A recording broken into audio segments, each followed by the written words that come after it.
This is a pretty interesting topic, a great learning tool, I think, for all of us who are interested in investing. It has to do with somebody that you probably know, named Oprah Winfrey, and it's interesting in terms of being a financial development that helps you to kind of understand, how this wealth thing works. As you guys know, I'm a big believer in Black people understanding wealth and us having economic conversations together that allow us to grow and figure out how this power thing works. Hey, Nakia Clark, good morning. How are you? Welcome to the Black Financial Channel. If you haven't subscribed to the theblackfinancialchannel.com, I encourage you to do that. It'll be the best move you ever made. I guarantee it. And so here's where we'll start. So today there's a big headline out there about Oprah Winfrey, and a lot of people knew that Oprah Winfrey was involved with a company called Weight Watchers.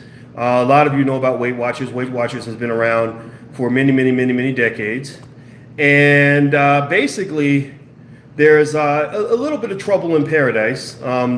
Not so much that it's a red alert, but enough that it's probably got Oprah's attention. $58 million will get your attention, and so the development is that Oprah's investment with Weight Watchers, which started off looking pretty good in the beginning, it's having a little bit of trouble. There are a few bumps in the road.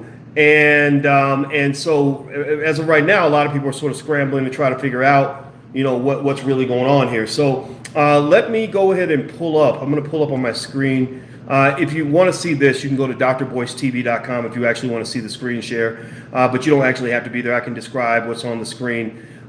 Weight Watchers stock right now is about $19.66. Now, to put that into context, Oprah bought into the company when the stock price was much lower. She's the Weight Watchers move, the Weight Watchers investment has been, for the most part, a very strong economic move for her. She's made a ton of money on Weight Watchers stock to the tune of hundreds of millions of dollars. But as you can see, there's a little bit of trouble in paradise.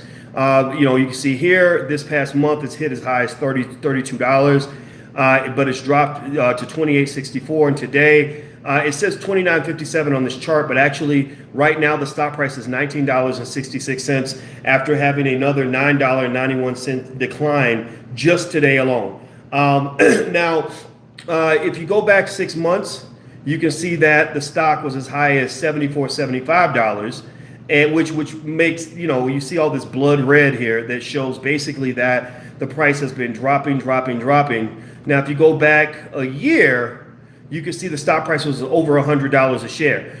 So for a while, the investment looked really good for Oprah. Oprah was, I'm sure, she was dancing in her pajamas because of how much money that she'd made from the Weight Watchers investment, which was a perfect fit for her, given that Oprah spent so many years branding herself as a person that was relatable, because she had all these weight ups and downs, right? She talked about how her weight would, go up and go down, and people sort of watched this. They watched this in real time. If you remember back in the day, if you're old enough to remember Oprah in the 90s, or maybe even Oprah in the 80s, one of the things Oprah was known for was weight fluctuation. 1 minute she'd be fat, the next minute she'd be skinny, the next minute she'd be fat, the next minute she'd be running a marathon. And it was admirable, that she kept working on this. And what I'll tell you is that, generally speaking, a lot of people believe that some of this was linked to a drug issue that she had back in the day that she actually confessed on her show. She actually admitted that she had a big issue with drugs, and that was one of those things that somebody was going to out her for it. But she outed herself, which I thought was a smart move, because it allowed her to kind of preempt the whole situation. And so anyway, years later, Oprah decides to make an investment in Weight Watchers, where she bought millions of shares. Maybe I want to say it's about 5 or 6 million shares, excuse me, for $6.79 per share, which is an absolute bargain considering what the stock has done since that time. It was a hell of a deal for Oprah, and just the fact that Oprah bought those shares, just her buying into the company stock, probably led to a little bit of a boost in the stock price. In fact, I'm going to go back and I don't remember exactly what year Oprah bought the shares. I have to find that data and look it up. But you could probably look at this chart and kind of see that, right? Let's go back in this chart and look back to when the stock, oh, it was 2015. That's what it was. So if you look before 2015, Weight Watchers was having a problem. You can see here that the stock price was up, in the 20s. And then you saw this drop. If you look at the whole max chart for the whole history of Weight Watchers, you can see Weight Watchers has had ups and downs in the stock price, just like Oprah has had ups and downs in her weight. This is really interesting and kind of profound to me, because this is very different from a company like, say, Amazon. Let me show you Amazon stock as a contrast. Amazon stock. So let me show you Amazon's history. Amazon ain't nothing but up happening with Amazon. It's all green. It's all good. You go back, if you were smart enough, if you had been smart enough back in the year 2000 to invest heavily, to invest all your extra lunch money, all your McDonald's and Popeye's chicken money and Nike Air Jordan money into Amazon stock, you would be a millionaire right now. You see right now, Amazon stock is, has been trading as high as $1,700 a share. It actually hit a peak of $2,000 a share, and you could have bought it back here for about $7, right? In the 90s, and it dropped to get to about $10 in 2001, and so that's a different story, right? So if you go back to Weight Watchers stock, you see kind of a different narrative, right? If you look at the history of Weight Watchers stock, you're seeing a stock that is red over the max of its lifetime. Red means that it has not made a profit, for like if you were just a person who just bought that stock and held it and would just say like, okay, I'm going to let time go by and I'm just going to make money from that, you wouldn't have actually made a profit from this. Now, mind you, just be clear, you still would have been better off investing in Weight Watchers stock than you would have been spending your money at, on fast food or new shoes. Because if you spent, let's say this $35 right here that you could be used to buy a share of stock, and let's multiply by 100. Let's say 100 shares, $3,500. There's almost nothing I could imagine that you would have spent $3,500 on back in 2001 where you'd have something to show for it today, right? So even if a stock loses money, you're better off investing in a stock than you are investing in, say, a car, or investing in a new pair of shoes, or investing in, in going out to eat, or investing in going to the mall, or investing in going to the comedy club, or investing in going to see the new Black Panther movie, right? Those are experiences and those are fine, but that's not something where 8 years from now, you're going to have something to show for it. So let's just be clear about that. But with that said, though, you can see Weight Watchers has an interesting journey. Now, let me ask you guys real quick, if you're online anywhere, please hit the thumbs up button. If you haven't hit the thumbs up button, please do that right now. Please hit the thumbs up button. If you're on the Black Financial Channel, hit the thumbs up button. If you're on Dr. Boyce TV, hit the thumbs up button. We're on both. I'm live on both places right now. So that's why I look like I'm looking a little schizophrenic. So Oprah bought the shares in 2015 for about $6.79 a share, which makes her brilliant. Let's just be clear. Oprah just got her butt kicked financially, but losing money that you made from an investment is a lot different from losing money that you got from a paycheck, right? Oprah losing $58 million out of the $400 million that she'd made from the investment means she walks away still with $350 million,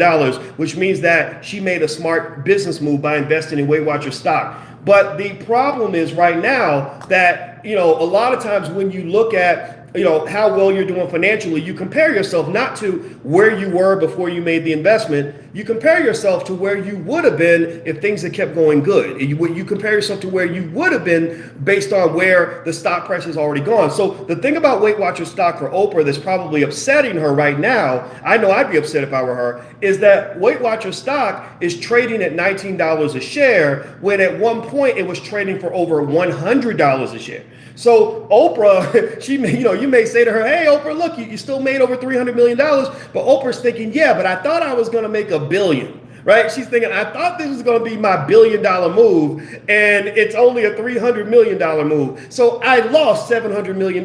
So that's the interesting thing about financial psychology, which you guys know that's what I wrote my dissertation on when, in grad school, is that money is always relative. It's always something where you compare it to something else. And if you compare it to something big, then your money looks small. If you compare it to something small, then your money looks big, right? So that's just a psychological phenomenon. That's how things work. Now, by the way, how many how many of you in here are investors? How many of you are already investing in the stock market and making money moves? Raise your hand. Make a comment if you're investing. If you don't know how to invest yet, if you haven't started investing, I have an excellent, outstanding, award-winning, extraordinary stock market investing class that everybody loves. You can go take a look at it. You can get a discount on it right now, actually. It's at theblackstockmarketprogram.com. That's theblackstockmarketprogram.com. We teach it out of the Black Business School. We can get you started investing with $5 in 5 minutes at any income level, any education level, whatever it is that you're doing. Everybody should invest. Every Black person in America should be an investor. Let me make that clear right now. So here's the deal. So Oprah, who we're talking about right now. Thank you. Okay, I see a lot of investors in here. Kiki says I just pulled out of Weight Watchers. Okay. Let's see. Shawuki says digital assets actually. Okay. Michael says, damn, Oprah freebasing. I had no idea. Yeah, a lot of people didn't know. A lot of people didn't know about Oprah's little interesting little crack habit. I mean, I ain't dissing. But it's true. I mean, go Google it. I'm sure, but they might have wiped it off the internet. That's how serious they were, I think, about keeping this under wraps. But this was something. It was actually reported, I think, in Jet magazine. There's an old Jet magazine article where Oprah talks about it, and there's no shame in that game. There's no embarrassment in Oprah overcoming a drug addiction. I think, if anything, it's inspirational because it kind of shows that no matter who you are, no matter what you've gone through, no matter where you've been, no matter what life has dumped on top of you, no matter what mistakes you've made, you can always make a comeback. You can always get stronger. You can always be better. You can always take a stand against whatever it is that holds you back, whatever it is that you fear, whatever it is that's keeping you distracted, whatever it is that's slowing you down, whatever it is that's handicapped you to this point, whatever it is that's broken you down. You can always overcome that. You just got to get up every day, every morning, and commit yourself to punching the bully in the face. And if you remember back on the playground, the thing about bullies, anybody ever had a bully before? I know now, like, they act like having a bully is like the most traumatizing thing in the world. Well, when I was a little kid, everybody had to deal with a bully, right? Everybody did, right? And I had my bullies too. And I wish I'd known then what I know now. And what I know now about bullies is that the way you beat a bully is you do not keep giving the bully your lunch money.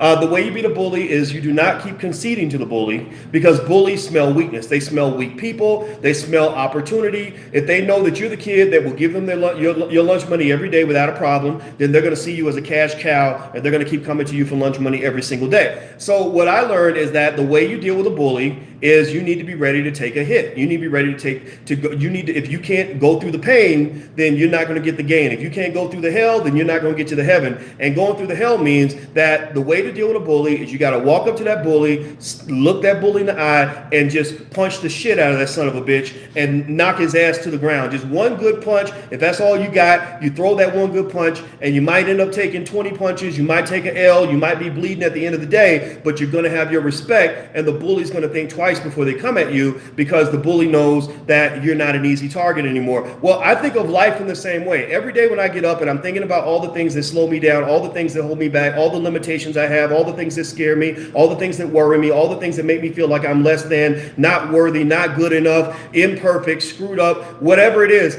those are my bullies, right? Those are my bullies. So everybody's got these bullies. Everybody's got bullies. So for Oprah, her bully might have been her drug addiction. Well, I'm going to tell you about Oprah. What I love about Oprah, though, is that Oprah's a person who went and punched the bully in the face, right? When the guy tried to, that's what happened. The guy tried to extort her, and he tried to it was an ex-boyfriend who said, ha, ha, ha, now that you big, you know how it is. That's how it is when you're black and you become famous or successful. Next thing you know, all these little roachy Negroes from the past start popping up out of nowhere, trying to get a piece of your money, trying to throw you off, trying to say, oh, well, I knew that nigga when he wasn't shit, right? Yeah, you know what I'm talking about. Y'all know people. Tell me if you know what I'm talking about. Talk black to me, please. Vicky Dillard is in the house, so I'm going to use her term. Talk black to me and tell me that you know what I'm talking about. People, those little know-nothing, weak-ass Negro naysayers from your past who want to disrupt everything good that you got going on. Well, Oprah had that same kind of thing. And in her case, it was an ex-boyfriend who said, oh, well, you on TV now. You think you all that. You think you better than everybody else. Well, guess what? I'm going to tell them about your drug addiction. So the guy tried to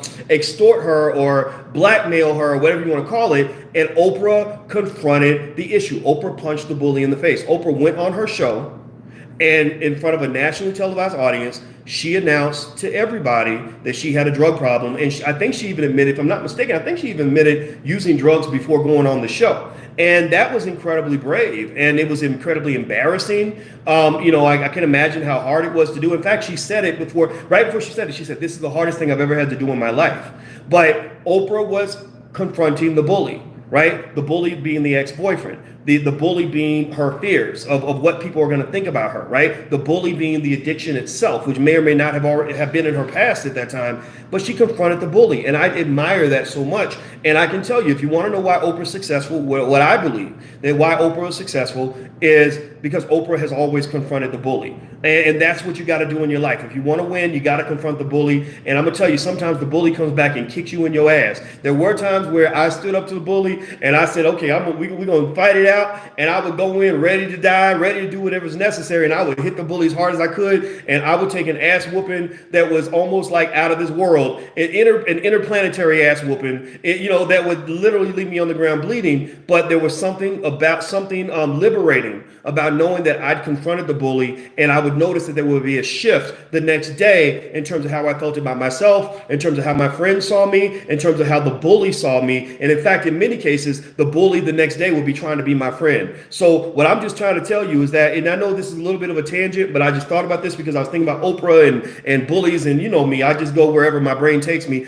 But at the end of the day, you gotta fight your bullies. You keep bowing to the bully's going to keep you incarcerated. The bully's going to have you in prison, and you're going to be a prison inmate in this cell called your life. Your life will be a prison for you, and you'll never get a chance to experience your greatness or your opportunities or whatever, because you're always going to be afraid. So anyway, let's go back to Oprah. Hit the thumbs up button, please. If you haven't hit the thumbs up button, please hit that thumbs up button. We're talking on Dr. Boyce TV and theblackfinancialchannel.com. I want to say what's up to everybody on Instagram also. Instagram is the real Boyce Watkins if you want to follow me on IG.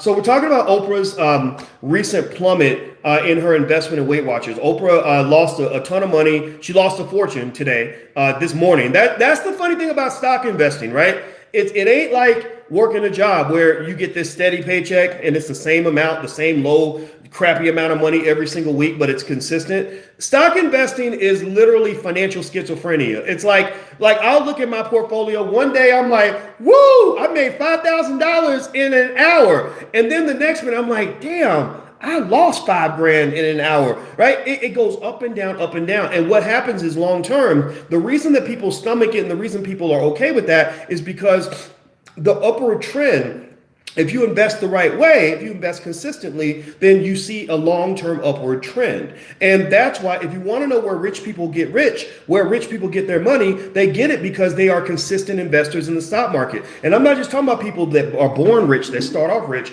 I'm talking about people that start off poor. I'm talking about working class people who just chop off a little piece of that paycheck every week, put it in the stock market, and buy new stocks every month or whatever. And next thing you know, they've got this big pile of assets, this big pile of money that's just growing over time. And it becomes beautiful after a while because it's almost like owning a home where you're making money just because you own something. That's the best feeling in the world, when you're making money in a way that doesn't have to come from labor. Right?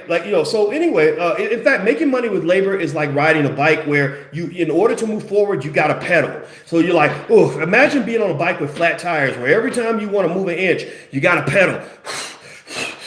Right? But then imagine being on a bike that has a motor.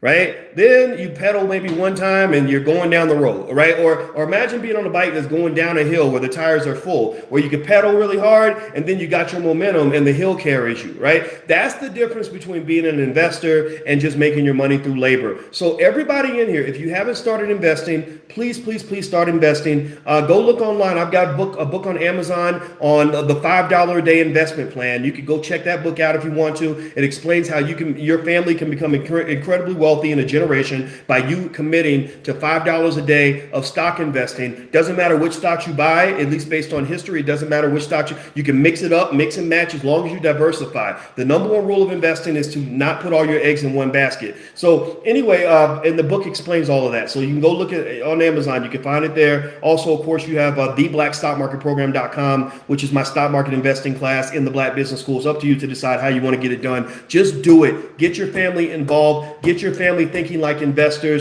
Don't have your family all thinking like workers. So Oprah, when she bought her shares, her initial investment wasn't that much. It was about $43.5 million.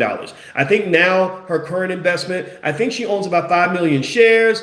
There's trading at $20 a share. So maybe she owns more. She's got to own more than that. But I think that she owns more than 5 million shares then, because 5 million times 20 is $100 million. And I believe Oprah's stake in Weight Watchers is more than $100 million.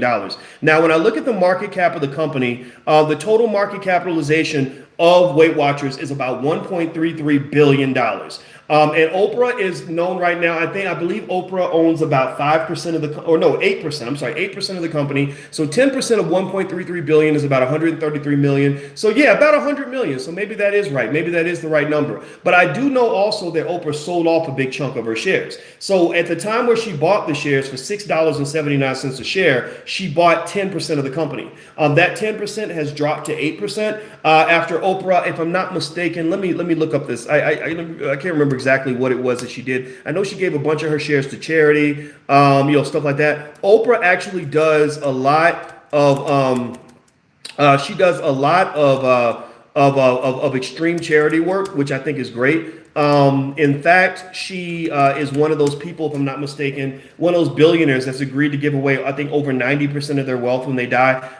Do I understand why she's doing that? I don't quite understand it. I personally would like for her, if she's going to give all her money away, I would love for Oprah to give all her money to the Black community for the development of Black-owned businesses in America and around the world. But of course, Oprah and I are not in alignment in terms of ideology, and who knows, maybe that's why she's so rich, because she hangs out with more white people than I do. But either way, though, Oprah, she had 10%. It dropped to 8%. She bought the shares for $6.79. The share price is now almost $20 a share, which I think is great. Today, the share price took a major hit. It dropped about 36% this morning, 36% in one day. And now the thing about stock drops and stock declines, because you guys know I've been teaching stock market investing to college students for 25 years. So let me break some of this down for you real quick and real simple. Typically, stock prices move based on information. It could literally be the words of the CEO. Like the CEO can say, "Oh, I don't really think this is a great company to be invested in. I'm going to sell some of my shares," and that will cause the stock price to plummet. That's why the Securities and Exchange Commission works extremely hard to regulate what CEOs say publicly. Like Elon Musk, for example, is fighting with the SEC right now because Elon Musk likes to tweet, and when Elon Musk tweets, sometimes he'll tweet something like, "Tesla produced 500,000 cars this quarter," or whatever. And the SEC jumped in his face and said, "You can't do that because that's not true. You didn't actually produce 500,000 cars, and you're tweeting information that is not accurate," right? And the reason that's important is because that'll move the stock price. The rapper 50 Cent got in trouble with the Securities and Exchange Commission because what 50 Cent used to do, or at least he was accused of doing, is he would go and buy and put a whole lot of money into some unknown penny stock, right? Where he'd buy some penny stock, for a penny or 2 pennies or something, right? And then he would go to Instagram and he would say to everybody that followed him on Instagram, his 10 jillion followers, he'd say, "I just bought this great stock in this great company. Everybody should buy it." Right? So then everybody goes, because I guess apparently people feel that they should get their financial advice from 50 Cent, and they would all go buy this penny stock, right? And so when everybody's trying to buy the stock, well, what happens? Well, the price goes up and up and up, right? So 50's happy. 50's like, "Wow, I'm making all this money." Now his, $100,000 investment is worth 2.5 million. And then what 50 was accused of doing. I'm not saying he did it or didn't do it. I'm just saying it. He would do what they call, Roy Carter has it right, a pump and dump. Pump and dump, which is where you pump it up and then you dump and you sell your shares and you leave the suckers holding the bag. All the people that were following 50's financial advice end up being screwed because they're still holding the stock after he sold it right back to them, right? And so that's what he was accused of. Is that what he does? Is that what he was trying to do? I'm not going to say that one way or the other, but that's what he's accused of doing. But there are other ways that people do very subtle pump and dumps, but it's not quite to the point of being illegal, right? It might be immoral or it might be opportunist, but it might not be illegal. Like, let me give you an example. Donald Trump In the 80s, before Donald Trump was known for being, the presidential asshole that people see him as right now, he was known as an avid investor. He was known as being a guy that was able to make a lot of money in real estate. Donald Trump, despite what they're saying on TV, was actually a decent businessman. He wrote books about it, and people read his books, including me. I read his book, The Art of the Deal. Donald Trump was not a complete business idiot. Anybody who's trying to tell you that, I don't agree with that. There's a reason why his children all made $70-80 million last year. That I'm not saying that means he's on the up and up. I'm not saying that makes him brilliant. What I'm trying to say is that I would like for you all to figure out how you can get your children $70 million a year in the next generation, or your grandchildren, or whatever it is. There's something to be learned from that. So don't fall for the hype and all the politics. Politics is very divisive. All the Republicans think Hillary Clinton and Barack Obama are the Antichrist, and all the Democrats think Donald Trump is a horrible businessman who never made any money, which is absolute bullshit. That's just not true. Anybody who analyzes him financially can go back to the 80s and the 70s when this guy was in his 20s and 30s, cranking out, making $100 million a year, stuff like that. Okay. So anyway, one of the things that Trump used to do, where he actually made a lot of money really, really fast, was he would do kind of what some consider to be a pump and dump. He would go and he would start acquiring shares of a company. He wouldn't even talk. He wouldn't even say anything in the media. He would just start acquiring shares, just right? Now, back in the 80s, this was the time of where they had what they call hostile takeovers. Hostile takeovers were when people could come in and just buy your company and don't even got to ask your permission. You ain't got to sell it to them. You might say, hey, we're buying your company. And you say, well, my company's not for sale. They say, we don't care. Your shares are publicly traded. We can buy your shares. Anybody can buy your shares. We're buying your company, right? So there would be this big fight, this big battle. And it was kind of a big thing in the 80s. And then they started to regulate it. So it kind of toned down. But back during this era and the whole, hostile takeover era, Donald Trump was one of the kings of New York. He was one of the guys that would come in and like King Kong, just come in and start buying up companies. So what would happen is he'd start buying up all these shares, right? And so people would be watching his trades, right? So he wouldn't necessarily talk as much with his mouth as he did with his actions. He knew that when he started buying shares, it would create rumors and people would start talking like, well, Donald Trump is starting to buy shares and he must know something that we don't know. So everybody, just like the people on Instagram that follow 50 Cent, there were people that will read the Wall Street Journal or on Wall Street who would follow Donald Trump, right? So Donald Trump was kind of the 50 Cent for white people.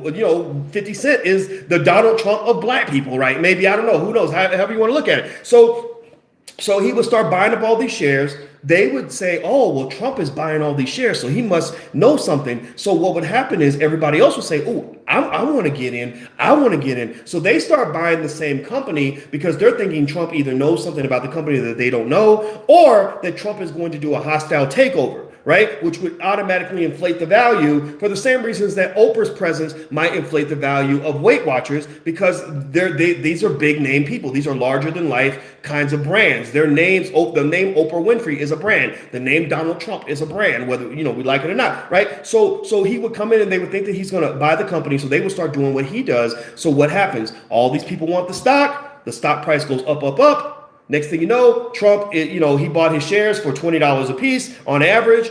The price is now $40. Well, guess what Trump does? He comes in and he sells. He backs out. He literally creates an illusion, and people buy into that illusion. And so one of the most fascinating things about financial psychology is that much of what you see in the economic system, it's real and it's not, right? It's not real in the sense that it is partly an illusion that somebody created, but the illusion becomes real because people have real actions in response to the illusion, right? So it's like the Academy Awards. Remember I was telling you guys, I don't think Oscars mean anything. Oscars are stupid. They're kind of these made up constructs, these made up fabrications that somebody created just so they wouldn't have to pay the actors more money, right? Remember you guys saw me rant about that a couple of days ago. Well, the Oscars aren't real, right? But they are real. Like, you win an Oscar, you're going to get more acting roles. You're going to make more money from that, right? You win an Oscar, it's real in the sense that you feel better about yourself. You have real psychological benefits of knowing that I'm an Oscar winner. Look at me, mom, I'm successful now, right? Your friends now respect you more because you won an Oscar, right? So you have very real results from something that was an illusion from the beginning, right? So a lot of what you might see with stock price movements is a bit of an illusion. And the thing about an illusion is it's like a bubble. It can be burst at any second. Somebody pops a needle in it, poof! Like Bill Cosby being America's dad, America's perfect favorite dad, was a little bit of an illusion, right? Whether you think Cosby's guilty or not, we know at the very least, Cosby was not an innocent man all the time. He was not always, I mean, at the very least, he was out here cheating on his wife like crazy, right? But which was not something you would expect from America's dad, right? Because Cosby's the kind of guy that would get on TV and be like, hey, you know, you shouldn't be cheating on your wife, right? He'd be wagging his finger and scolding people. Like, seriously, like, think about how the old Bill Cosby would have responded to somebody accused of committing adultery. He'd probably tell you that you're going to hell and you're a bad person and all this stuff, right? When really, you know, his private life was a lot different from that. He's hanging out in the Playboy Mansion and all kinds of stuff, right? You know, and so what happened was when that illusion burst, then Bill Cosby's stock plummeted. That's when his value, his social capital plummeted. That's when his economic value plummeted. Bill Cosby went from making, you know, $250 million a year to making less money than, you know, than some Burger King employees, I imagine, right? If you throw in all the lawyer's fees and everything, he's probably losing money every year. He's losing his wealth every year, as opposed to actually gaining that wealth. So a stock is kind of the same way. So the Weight Watchers stock, if you look at the way the Weight Watchers stock moved, and why Oprah Winfrey lost that 58 million, it's because somebody bust that bubble. Right? Who bust the bubble? Well, let's dig in. Actually, as we move in to answer that question, please hit the thumbs up button. If you're on YouTube right now, please hit the thumbs up button. Also, if you want to get text alerts when I go live, do this right now. Just text my name, just type Boyce and text that to the number 31996. 31996. Just type in Boyce, text it to 31996, and you'll get an alert when I go live. Text Boyce to 31996.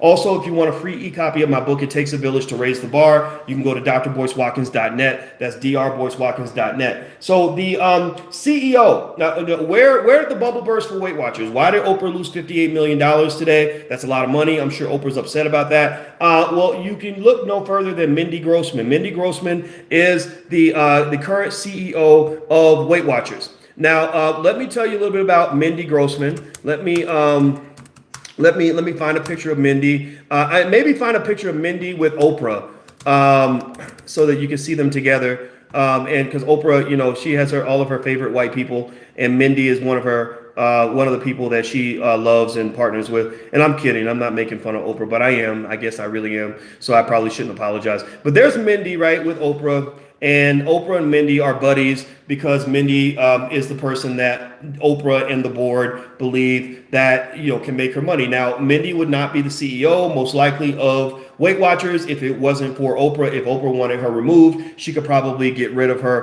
pretty quickly. Here's another picture of Mindy looking really smart. And there's another picture of her, I guess, talking and explaining the company. And this is another picture of her looking, I guess, like a dynamic CEO. But let me tell you, the thing about Mindy Grossman is that, number one, I believe Mindy Grossman is going to lose her job. So here's what Mindy announces, right? Mindy kind of busts the bubble by doing what CEOs are supposed to do. She was being honest and talking about, you know, what happened with the company. Usually when a company loses money or when they're not making as much money, the CEO is expected to explain to investors what happened. You know, that's why you want to be careful about taking outside investment money. Most of you, how many of you in here are business owners? How many of you in here are training your kids to be business owners? I hope everybody is. I hope that you make a comment and say, me, I own a business. I'm going to own a business, whatever it is.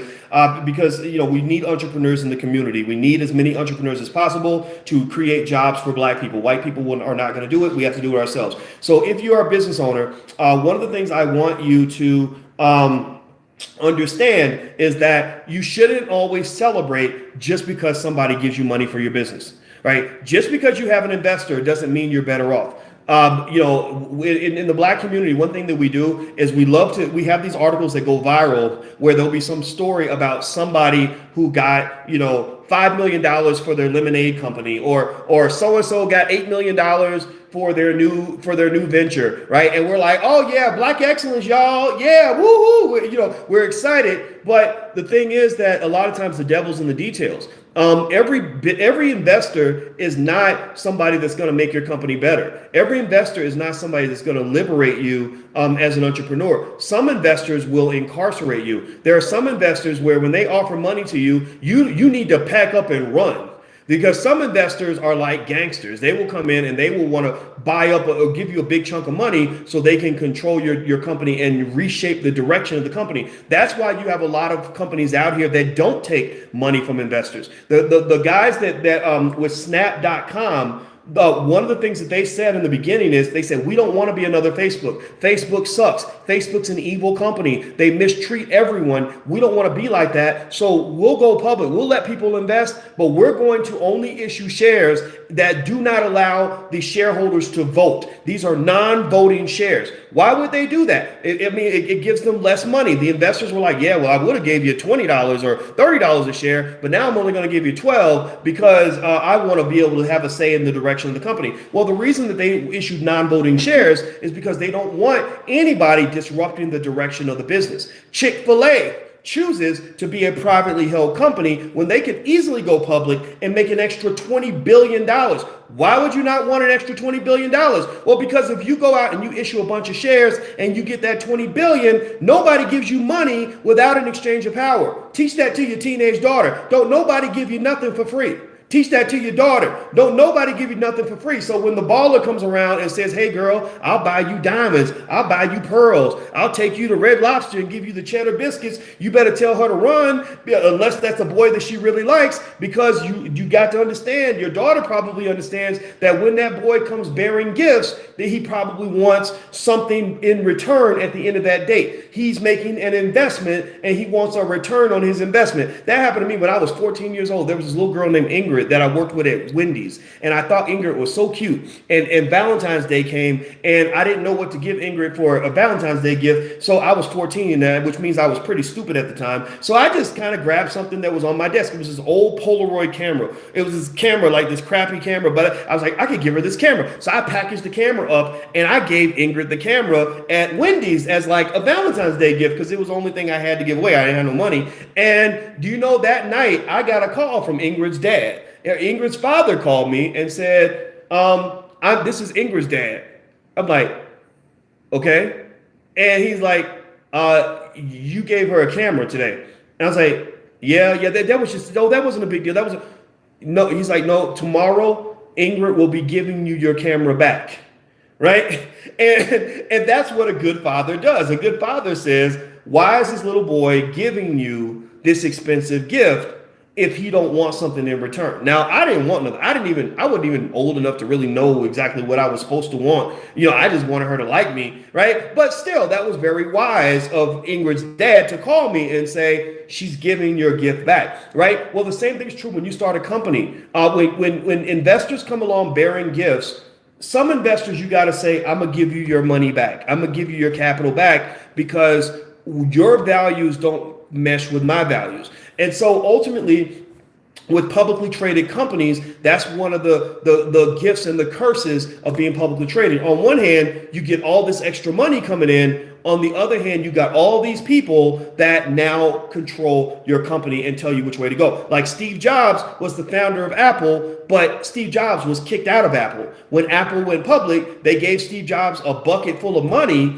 but they then told him, we actually like your company, but we do not like you. So you need to get up out of here because we don't want you around. McDonald's was created by the McDonald's brothers. They came up with the Speedy system to make hamburgers and French fry meals in 30 seconds as opposed to 30 minutes. That system is what created the McDonald's that you know today. But who's listed as the founder of McDonald's? Not the McDonald's brothers. Ray Kroc is listed as the founder of McDonald's. Why? Well, because Ray Kroc is the guy who came along and said, this is brilliant. This is amazing. I want to be an investor. I want to help you franchise. So he helped them franchise, and then he bought them out. And then he basically made himself into the founder of the company, right? So ultimately, having publicly traded funds isn't always the best thing for your company because you are giving away power. So don't automatically cheer or celebrate.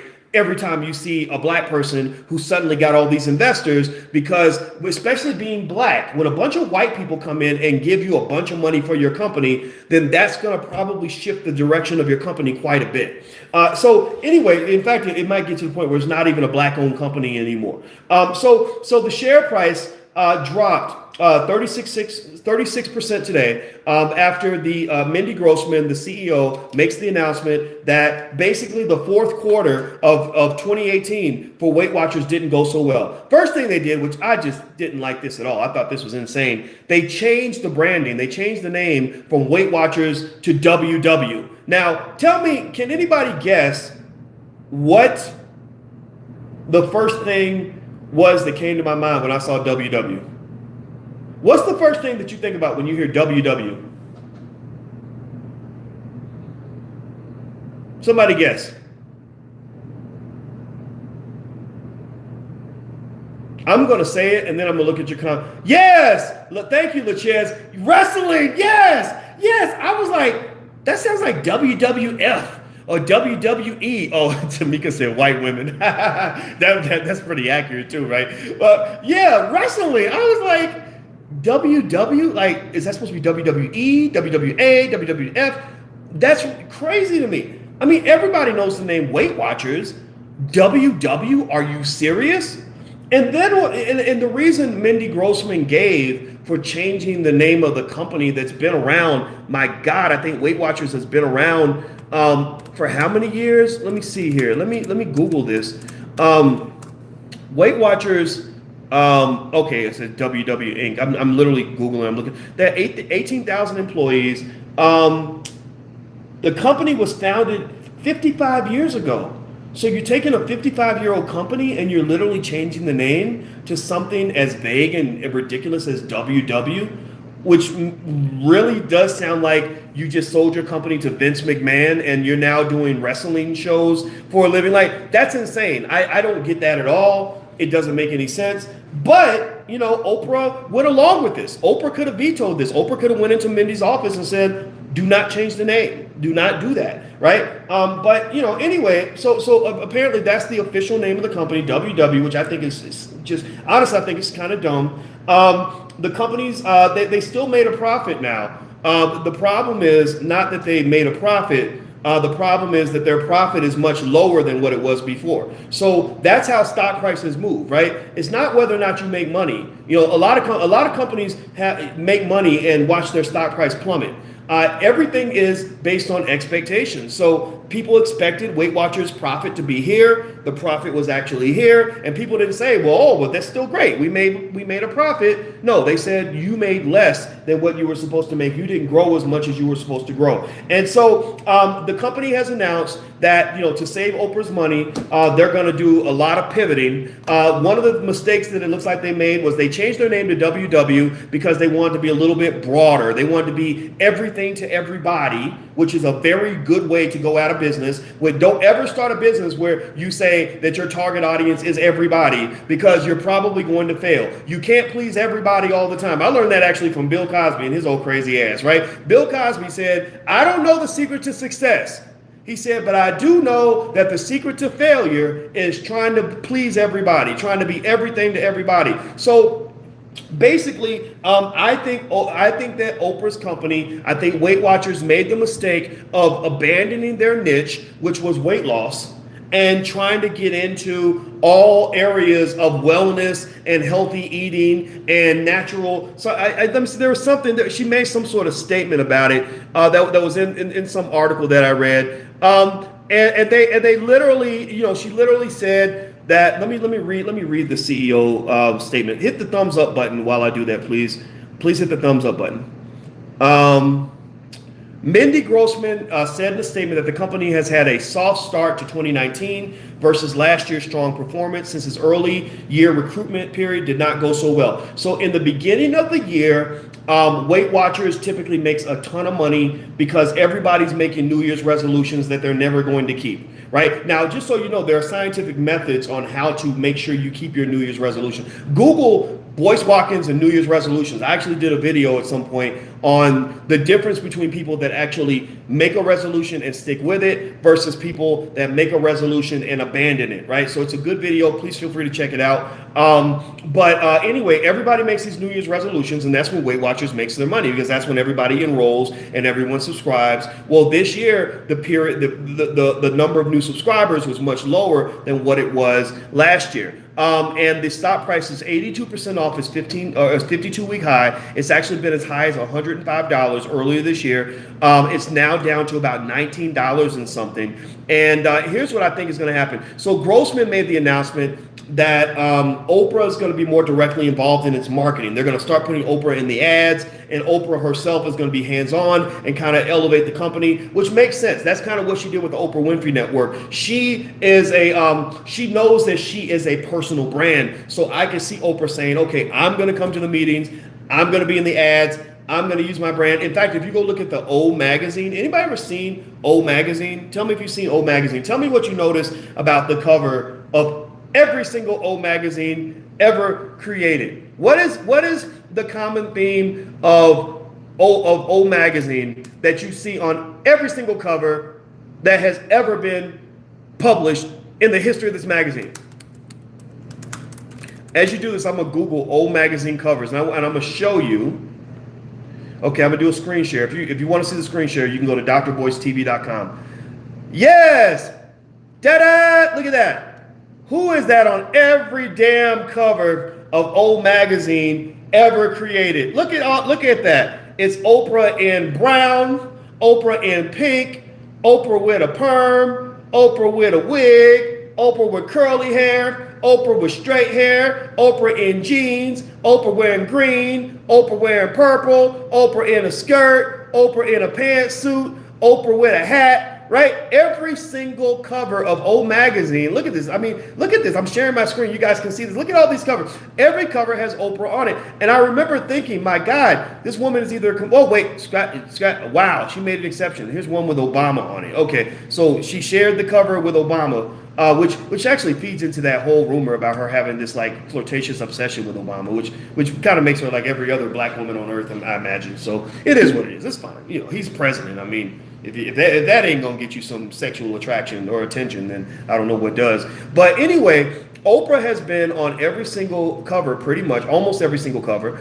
and that's because Oprah knows that Oprah's greatest asset is her face, right? Which is a good thing and a bad thing. It's a good thing in the sense that it's easy, right? It's easy to apply that asset. You don't have to sign and get a release form to use the asset. You don't have to go and depend on somebody else to get access to the asset. Kind of like when Damon Dash, when I used to work a lot with Damon Dash, you know, he taught in the Black Business School for a while, and his program, Intelligent Boss Moves, is actually in there if you actually want to learn from him how he built Rockefeller Records, stuff like that. But one of the things Damon Dash talked a lot about in the Intelligent Boss Moves program was that, you know, it was very difficult when he was managing Jay-Z because Jay-Z was the big brand and he was the manager. So that means that if he needed Jay-Z's face or needed Jay-Z's brand or needed Jay-Z's image, it was always up to Jay, and sometimes they didn't see eye to eye. Where he said, you know, I think I want to make myself the brand, because if I'm the brand, I can always activate the brand. Now, the risk, though, of you being the brand is that if somebody comes along and they tarnish the brand, then you can literally lose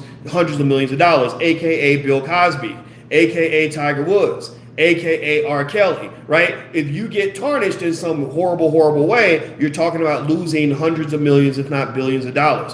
And so what a lot of people do, like which Oprah does actually, is she diversifies. In the backdrop, she's still out there out front, but I would be willing to bet you that out of that $3 billion net worth Oprah has, she probably has at least $1 billion of that money invested in things that you'll never know about, things that are completely unrelated to her brand. And then that way, if there's ever some crazy scandal that Oprah likes to have sex with naked kittens on the weekend, or that Oprah, that Oprah, suffocated a baby when she was 19 or whatever, whatever people want to say, like people want to attack you and whatever, she's still going to be okay. Oprah's going to be fine. She's still going to have money coming from different sources. And so what Oprah has probably done that was smart is probably different from what R. Kelly should have done, which R. Kelly did a bunch of dumb things. R. Kelly should have a lot more money than he has right now. R. Kelly should be diversified right now. If I had been R. Kelly's financial advisor in the 90s, I would have told him, I would have been like, look, man, number one, you know, if you are messing with these underage girls, I'm not going to represent you anymore. So, just understand that right now, because what you're doing is unethical. But in the event that you have something happening that I don't know about that can get you in a lot of trouble later on, that can cause you problems, you probably want to take all this money that you're making, you know, when you're writing songs like Stepping in the Name of Love and Black Panties and all this freaky crap that you're putting on the record, take that money and diversify that money. Take that money and invest in other businesses so that you can have income streams that go beyond you getting on the stage and singing, because you're going to get old, which is going to make you less appealing to a lot of people, which is going to reduce your opportunities. People may get tired of hearing from you, and then you may end up being exposed and having all these crazy scandals ruining your reputation to the point where you can't do shows anymore. You can't do concerts. So in fact, R. Kelly is going to go bankrupt, I believe, because R. Kelly is 50-something years old, still having to do shows in order to make money. I believe that if R. Kelly was as smart as Oprah, and they're both out of Chicago, so we all got the Chicago swag. Big ups to everybody in here that's from the Chi. We're smart people. And I'm gonna tell you, Oprah, was much wiser. R. Kelly could have had as much money as Oprah if R. Kelly had made decisions that were consistent with the decisions Oprah made. Yeah, R. Kelly's probably got some money, but he's hood rich. Hood rich is like where you got $100,000 hidden away at your baby mama's house, or you got 50 grand over at your boy's house that he done buried in the backyard for you so the feds don't get it. Oprah's got real money. She's got corporate money. Oprah's got legit money. And again, if you go back to the 90s and you said, who's more known and respected in the city of Chicago, Oprah or R. Kelly, it would be kind of close. It would be kind of close. I remember hearing stories about Antoine Walker, another guy who went broke, in the NBA, and he had graduated from the University of Kentucky, where we all went to school. And somebody told me, they said, he gets together with Michael Jordan, and they all go to R. Kelly's house and play basketball after the game or after the concert or whatever it is that they did that night, right? And so R. Kelly was hanging with the wealthiest of the wealthy, and the thing is that because people don't think in terms of economic intelligence as much in our community as we should, somebody who's really financially astute would have said, wait a minute, R. Kelly, look at you, bro. You're sitting next to 8 millionaires right now. You have 8 millionaires in your house with the pocket money, with the money that y'all put in stripper thongs.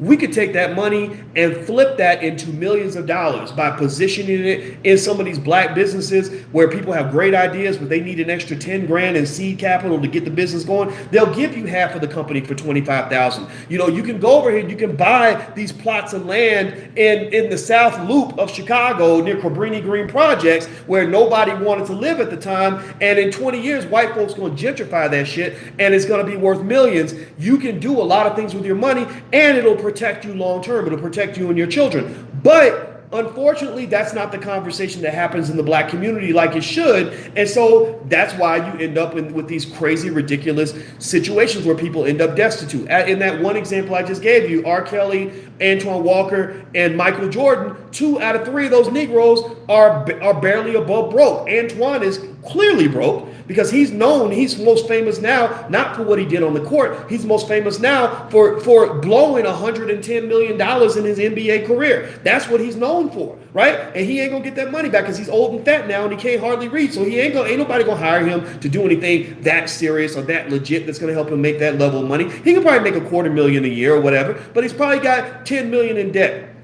R. Kelly, goes to jail. His bail is $100,000, and there was a question as to whether or not he can make bail. Some chick shows up at the jail and bails him out. Nobody knows who the woman is. And so either she's crazy and she used her money, or he gave her money to hold or whatever. But either way, it's kind of strange that you have a career that's that long and you've been that successful, and it's that hard for you to get $100,000 for you to bail yourself out of jail. But then again, though, that's kind of what it is. So with R. Kelly, he's an extreme example. But we can't pretend like there aren't people that also think on that level. We can't pretend like there's not a reason that BET show Blew a Bag which is a show about people losing millions of dollars, we can't say there's not a reason why that show does so well in the black community. We can't say that there's not a reason why people don't think that's cool, that people don't think that spend it all and blow it all, blow a bag, spend all your money culture, that's not the most prominent culture in the community right now. So ultimately, I think that Oprah is a great person to kind of study,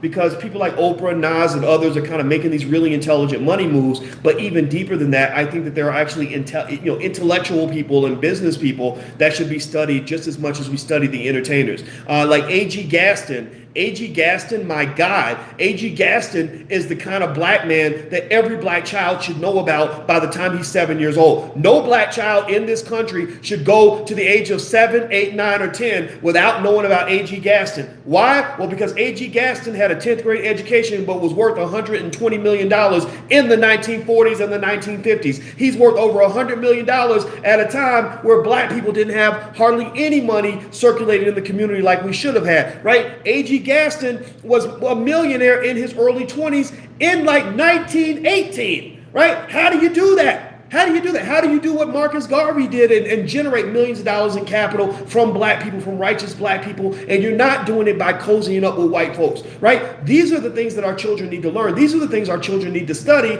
Don't have them studying Diddy and Dr. Dre on how to get wealthy. Who cares? So what? They got lucky. They happen to get lucky enough to get record deals, and now they're living off of their brand value in the hip hop music industry. Everybody can't be a damn rapper. Everybody can't be a rapper. Everybody can't be a rapper. Everybody can't be a rapper. So that's it. That's it. I'm done. I'm not gonna talk about it anymore. If you want my final verdict. If you want my final verdict on the Weight Watchers stock, I'm going to just tell you, I'm not giving investment advice. For legal reasons, I'm making this 100% clear. I'm not giving you investment advice right now, but I am going to tell you what I'm going to do. I looked at Weight Watchers stock. I looked at the history of the stock. I looked at Oprah's involvement. I listened to the words of the CEO. I listened to what Oprah said. I bought Weight Watchers stock this morning. I bought a lot of shares because I believe that once Oprah gets in there and gets her hands dirty and starts making the company move, I think the stock price will go up again. That's what I believe, and that's what I did. I put my money where my mouth is. I did make an investment in Weight Watchers stock and also in Weight Watchers stock options. So that's just, so if you want that information, if you want to ask me that question, then there you go. There's your answer. All right. So Amira says, your women are here to lift you up. Well, I love you very much. And I want to say thank you very much to the women that lift us up, especially the queen that's right next to me, that's by my side. She lifts me up every single day. My mama lifts me up. I love the strong black women in the community that are real. Dual Victory, you lift me up. Vicky Dillard, I see you in there every day. You lift me up. And brothers, I want you to take the time every time you think about it to thank a black woman for lifting you up. We must show respect and the love that they deserve. And so, yes, I want to say thank you for lifting me up, and I want to say thank you for your strength. I also want to say thank you to the brothers that are looking for something different, that are looking to grow, looking to be strong, looking to represent real manhood in a world that wants to keep you as a little boy. I want to encourage you to just always know your power, always know your strength, educate your kids in the right way, get them off the grid, get them off the standard track, get them off the standard educational process, give them specialized education so they can be especially strong. We're not here to build people that are going to be integrated or diversified into or seen as equality or given access to equality or included. I'm looking to build super soldiers. That's what I want to build. So in the next generation, I believe that in our community, we can build a whole generation of black economic super soldiers. And so I hope that you will make your children into super soldiers. Let me see, black economic super soldiers. That almost sounds like blessed,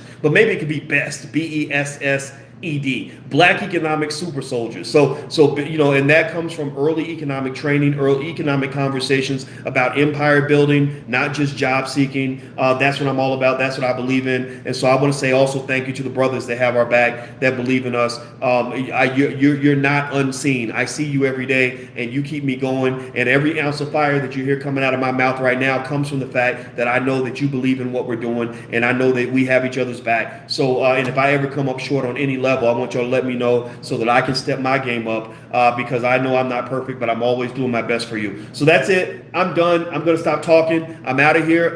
Please hit the thumbs up button. If you want a free e-copy of my book, It Takes a Village to Raise the Bar, go to drboycewatkins.net. That's drboycewatkins.net. If you want to take a look at the stock market investing class that I have, you can take a look at theblackstockmarketprogram.com, theblackstockmarketprogram.com. Make sure you get your certificate. Go through the videos and you can print out a certificate, which will be your degree from the Black Business School. We are building an educational institution that we want to have around for the next 400 years. We want it to be the Harvard for Black people. It's not an HBCU. It's better. And best of all, the programs cost you $3 or $4 a day. And we believe we have something. We believe we have an educational disruptor. And believe me, the other universities are nervous that we're offering high quality Black education at such a low cost. So feel free to just give it a try and take a look. That's theblackstockmarketprogram.com. So I'm out of here, guys. Have a good day. I'll see you soon. Love you. Peace.